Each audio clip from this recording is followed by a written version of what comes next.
Here in GMA Post, we always optimize the latest post-production tools available to us.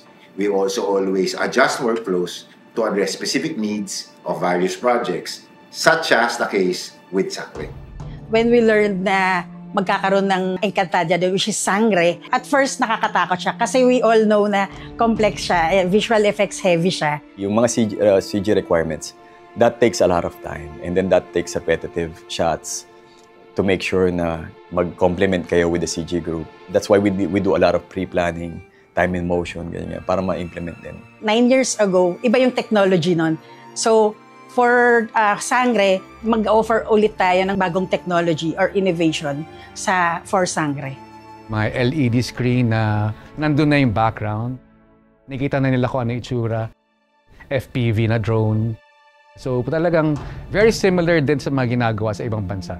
Performance capture technology gives us that extra layer of expression, both facial and body movements, that make a computer-generated character feel more alive and integrated to its environment.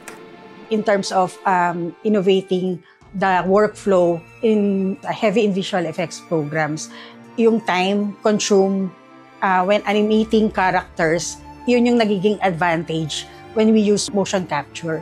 It saved us time sa compositing. It did not limit the directors in shooting the sequences. It allowed the actors to interact more naturally with the environment. It's not the usual shoot.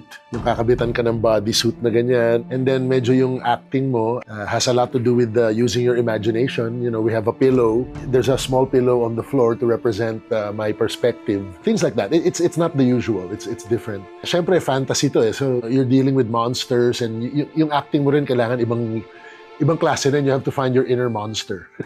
For me, narrative is always key. Post-production is here to push that narrative further through editing, visual effects, music, sound design, and color grading.